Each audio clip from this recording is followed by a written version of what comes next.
This week, the CDC finally answered everyone's question. Will we have to wear masks on board cruise ships?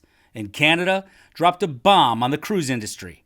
Those stories and more next on the Cruise News Week in Review.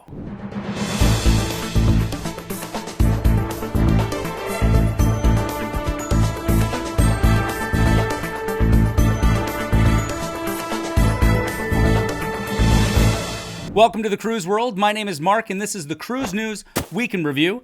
We hit a big milestone on the channel this week, and to celebrate, we're giving away a bunch of prizes, including a $100 Amazon gift card. Signing up is real easy, and you can find all the details in this short video. So please check it out once we're done here so you can get entered to win. In a new order that went into effect on February 1st, the CDC is requiring all passengers on public conveyances traveling into or within the United States to wear a face mask.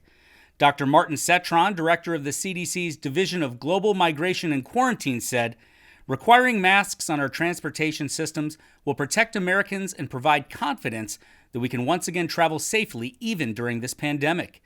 Therefore, requiring masks will help us control this pandemic and aid in reopening America's economy. Passengers will be allowed to remove their masks to eat, drink, and take medications, and children under 2 years of age and those with disabilities that cannot safely wear a mask will be exempt." Cruise lines that have been successfully operating in Europe already have mask requirements for public areas, so this announcement shouldn't come as much of a surprise. And Carnival Cruise Line has issued some guidance of their own. It closely mirrors the CDC's masking order and goes on to state that all passengers over the age of 2 must receive a negative virus test between 5 days to 24 hours prior to boarding. Carnival has stated that they may perform additional testing at the terminal or on board, but it looks like that initial test is going to be required to be presented by each passenger prior to boarding. I know that a lot of people have talked about the cruise lines doing testing for each passenger, and with the unreliability of the rapid tests and the time it would take to board, I for one think that this really is the only viable solution. And it's not unlike what the airlines are already doing. I recently traveled to Egypt and I needed to have a negative COVID test before I could board the airplane.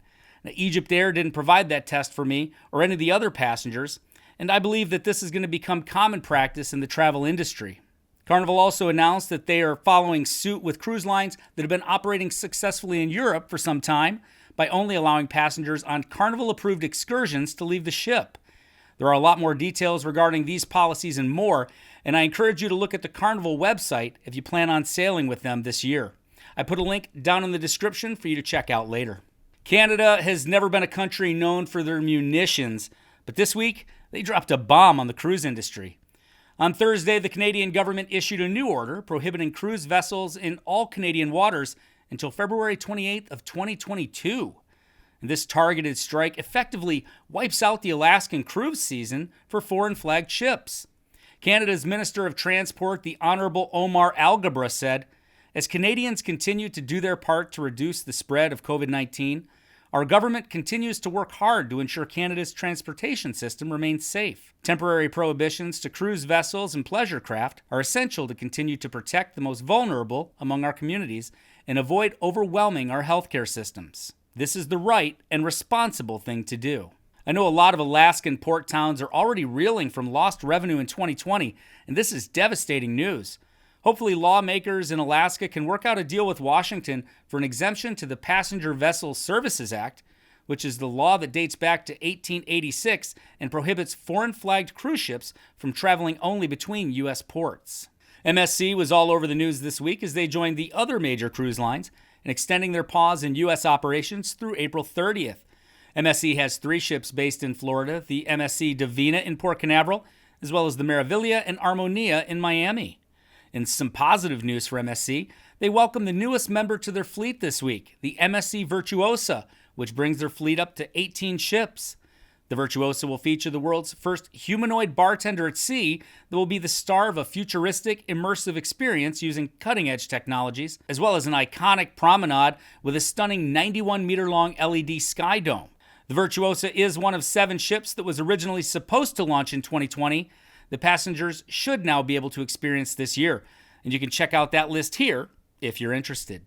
Betting at casinos has always been a favorite for many cruisers, and now Princess Cruises has announced the Ocean Sportsbook, a new real-time sports wagering option on its Medallion-class ships. Whenever the ship is in international waters or wherever permitted by law, passengers can use their Medallion Class app to wager on major sports competitions, as well as make prop bets during live events. Princess says their guests will also be able to place bets on future competitions that will take place after their voyages. And from one form of gambling to another, the stock market rebounded from last week's craziness, and the big three cruise stocks made up for their previous week's losses and then some. Royal Caribbean Group closed the week at $71.58 a share for a 10% increase. Carnival Cruise Line and PLC jumped 14% to close at $21.31 a share. And Norwegian Cruise Line Holdings ended the week at $24.72 a share, up 9%. So there you have it. Finally, some positive signs that the CDC is moving in the right direction towards a resumption of cruising here in the U.S. Sure, it's baby steps, but it's movement, and that's a good thing. If you enjoyed the show, please hit that thumbs up button and make sure you watch our 2K celebration video to get the details to enter our giveaway contest. And we also started a brand new Cruise World Facebook group this week, so I invite you to come on over and check that out and join the fun. I put links for those down in the description. What do you think about the CDC's and Carnival's new rules? Let's get that conversation started down in the comments. Stay safe, friends. We'll see you next week.